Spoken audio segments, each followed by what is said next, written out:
Howdy, y'all. What's up? Garrett back once again. And I feel like something is in the way of my camera, but I actually think it's kind of cool because this green light up above is making that little beam right there that you can see. I can point it up, show you where it's coming from. It's coming from right there. It's kind of cool. So I'm going to leave it. I'm not going to worry about it because it's time for me to get home anyway. So here we go. But let's see, man. This weekend at work, kicking all of our asses, man.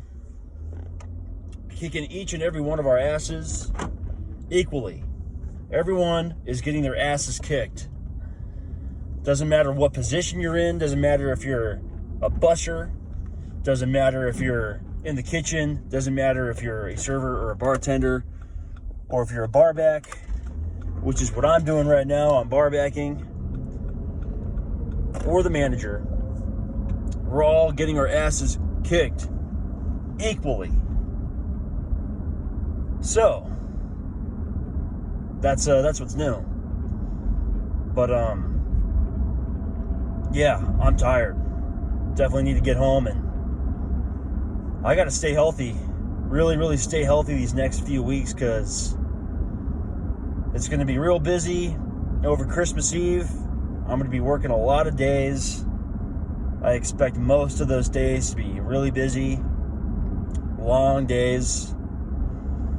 And I got a trip here at the end of the month, and I don't want to be sick by the time that trip comes around, because everyone's getting sick right now. Everyone at work's getting something, some like flu, cough, cold, whatever you want to call it. I don't want to get that. So got to load up on my supplements, got to get some sleep, eat good enough, probably not drink a bunch.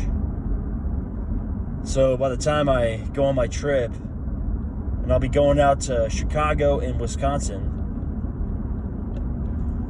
then I could have a good old time. It's long overdue for a break. I've really not been anywhere in a good, I'd say, year and a half. I went to Portland for a concert last year around this time, but I was there no more than 24 hours, so I don't really count that as a vacation, you know? It's not a vacation, it was just a little trip there and back, with the objective being the concert. So, yeah, I'm looking forward to getting out of town for a little bit. Going somewhere new, somewhere I've never been. Never been to Chicago. Never been to Wisconsin. My grandfather was from Chicago. He grew up there many years ago. He was born in 1928. He would be 97 this year. Turning 98 next year. He passed away 10 years ago at 87. Just died of old age. And I miss him. You know, I miss that guy. I realized that, you know, being older as I am now, I'd have a deeper relationship with him than I did when he was alive. Because, you know, I was just a kid. The age gap was so big. But he cared for me. He cared for me. He cared for my sister. He's a good man. And you know, it's interesting because I realize the older I get, I resemble him a lot. And, you know, I obviously resemble my dad a lot, but I do resemble my grandfather quite a bit. I see it in me, and I see it in him, and my dad sees it. I look a lot like him when he was younger.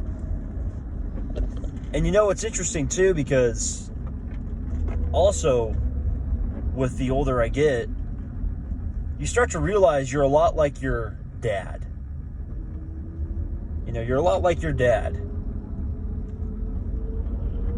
Whether you try to be or not, you just are like him. Not only do you have the same genetic makeup, you know, or at least you have most of the same genetic makeup, because you have your mom's side too, but you also have the same tendencies. You also have the same personality, same sense of humor. You talk the same, your voice sounds the same. I remember my dad telling me all about how he was when he was in his 20s. You know, now that I'm in my 20s, I realize I'm a lot like him. We have had very similar lives in a lot of ways and a lot of similar experiences. He just grew up in a different time, that's all, you know? But I'm finding that I also kind of resemble my grandfather a lot. And even though I never really knew him super, super well, because of that age gap when I was a kid, I find that based off of what my dad has told me about him and how he was back in the day,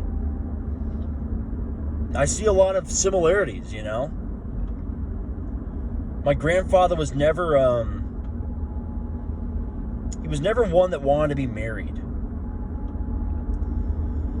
You know, he always wanted to live the bachelor life. And he got married, you know, he married my grandmother. They had my dad and they adopted my uncle. It was actually the other way around. My uncle was adopted and then my dad was born. But once they got divorced, you know, my grandfather never got married again. He did live that bachelor life pretty much for the rest of his life. And, you know, I don't really want to be like that forever. You know, I don't want to be the forever bachelor. I eventually want to be married and I want to have kids. And I want to, you know, pass on my lineage and live that life and live that family life. But as of right now, I don't want to do that. You know, I want to live that single life, or at least that life before you're married and before you're settled down a little bit, before that happens.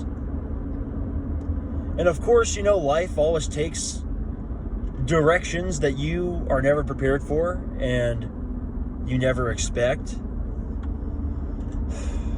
But, you know, I don't want to end up like a forever bachelor, you know?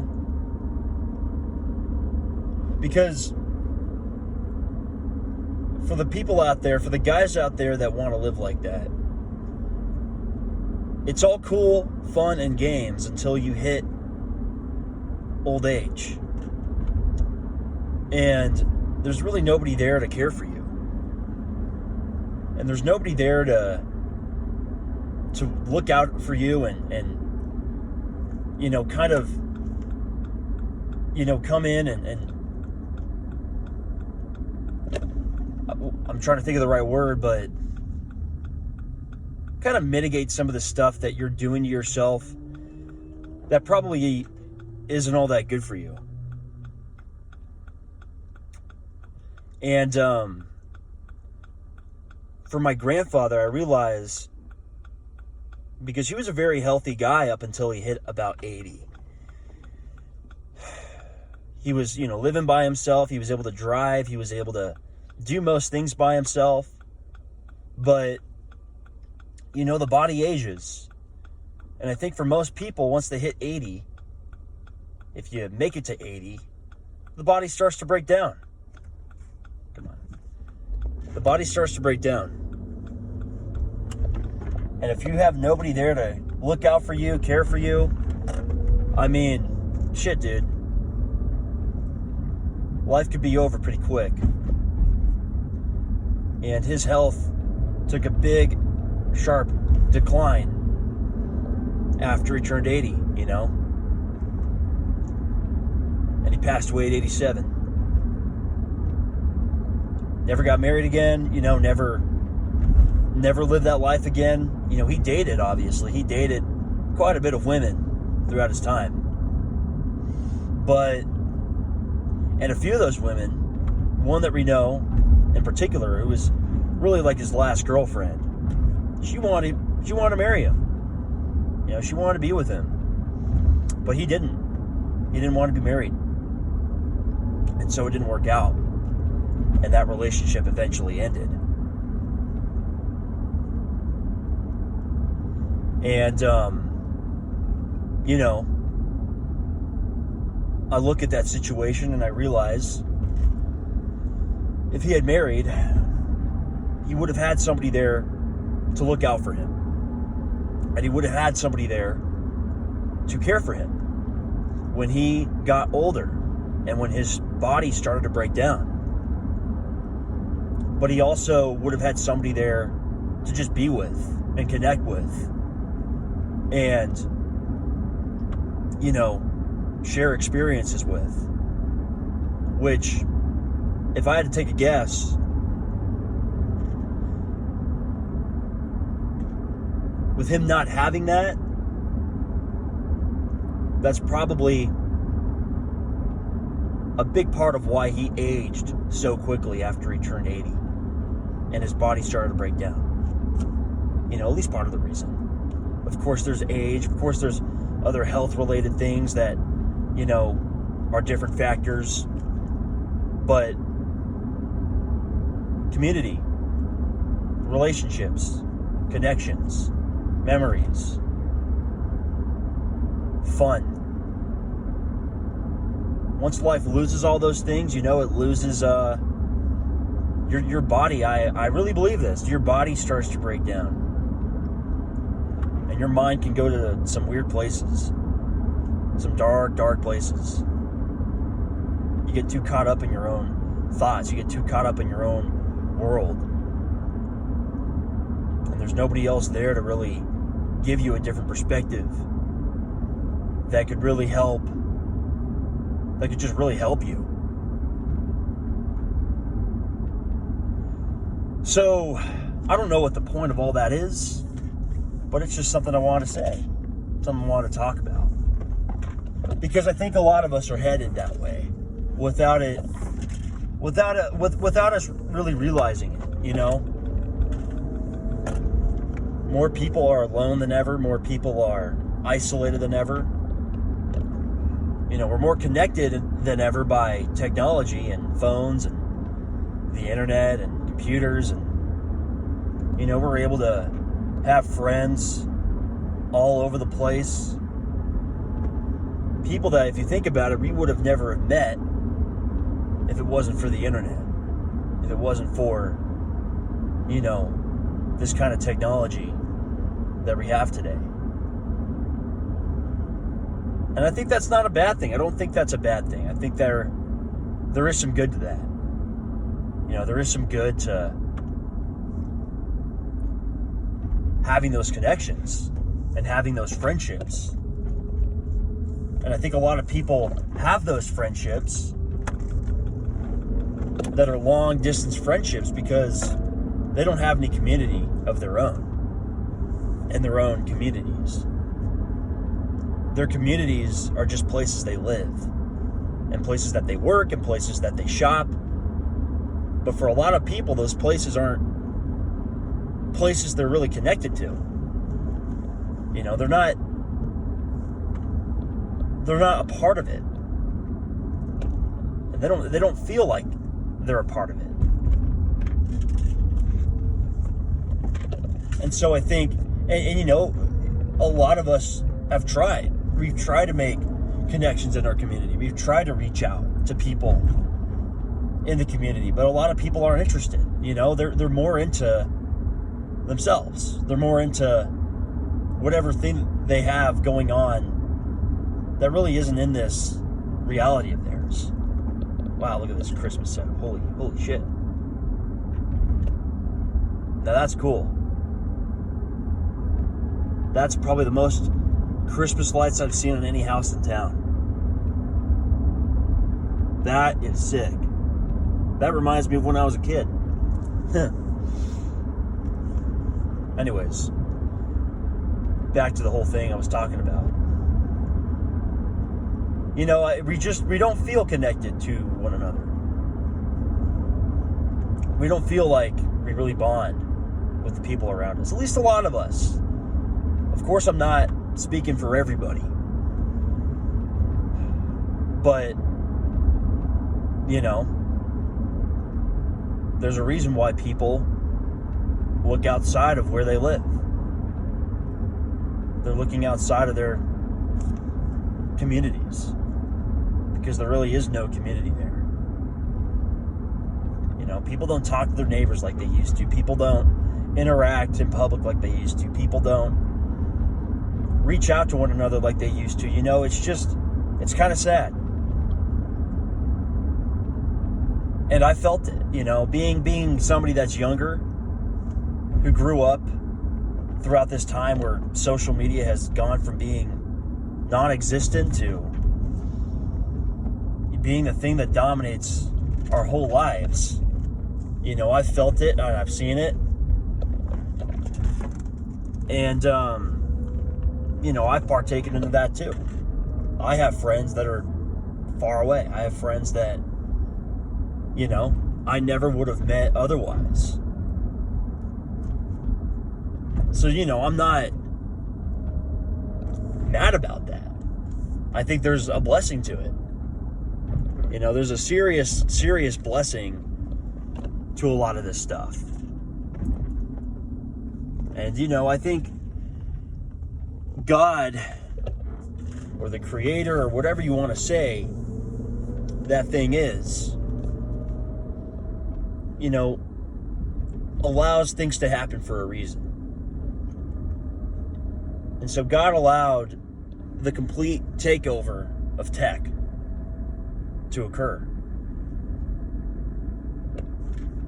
You know, for a reason. I don't know what that exact reason is, but that's a reason. It's happened.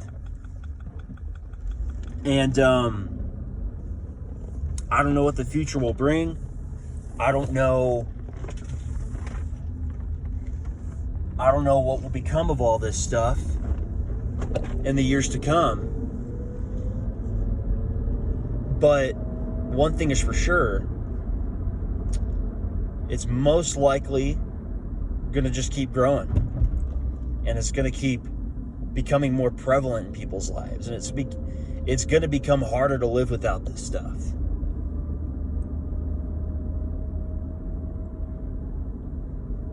As tough as that may be. So, you know, I don't really like to engage with it too much. I'm really of the mindset of trying to not engage with it as much. You know, and mostly just use it as a tool. Mostly use this as something to just use for the good. But it's becoming more and more, you know, relevant to all of us that this kind of stuff has some serious consequences. And I don't think that the consequences of this has been fully realized yet. Because with Gen Z, it's prevalent, but with Gen Alpha, you know, they've not lived in a world where there hasn't been social media, where there hasn't been smartphones, where there hasn't been all this technology. This is all that they've known. And many of them are being raised to, you know, just fully immersed in it. And it's kind of concerning. You know, it is kind of concerning.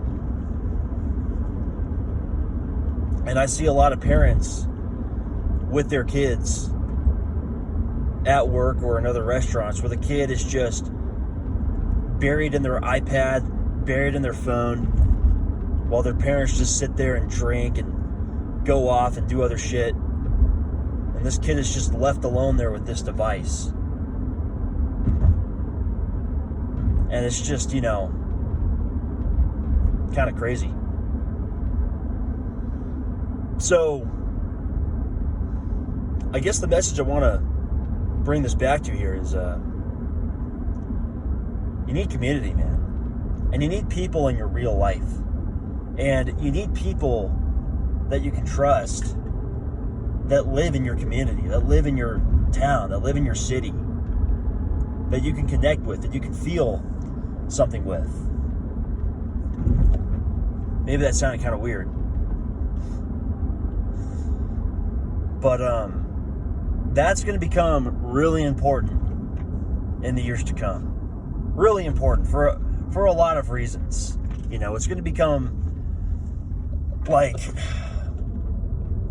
I don't want to say do or die situation, but it's going to become like, if you don't have people in your vicinity that you can trust, that you can rely on, and that can rely on you, I mean, you're going to be left to the wolves. You're going to be in trouble. And you're going to be cattle for somebody else's agenda who does not have your best interests at hand.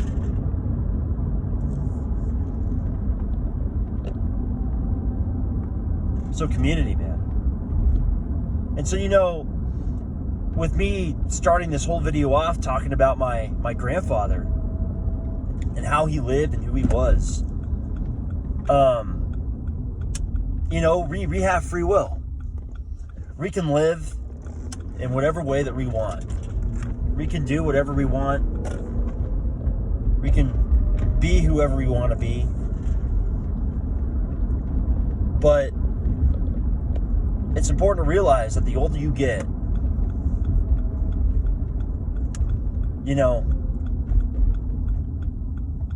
the biggest thing there is, are you alone, yes or no? And for a lot of guys right now, they don't want to marry, they don't want to have kids, they don't want to start a family. And for reasons I can understand, but there really is no future without that. But I guess to bring it back to yourself,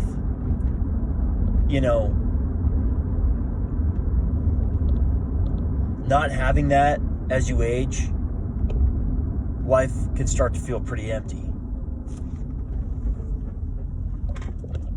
So, and of course, this isn't all black or white. There's many different sides to this. It's much more dynamic than one side or the other here. But I mean, just having people that you can trust, having somebody that cares for you, looks after you, loves you, having that kind of connection in your life, having those type of relationships in your life,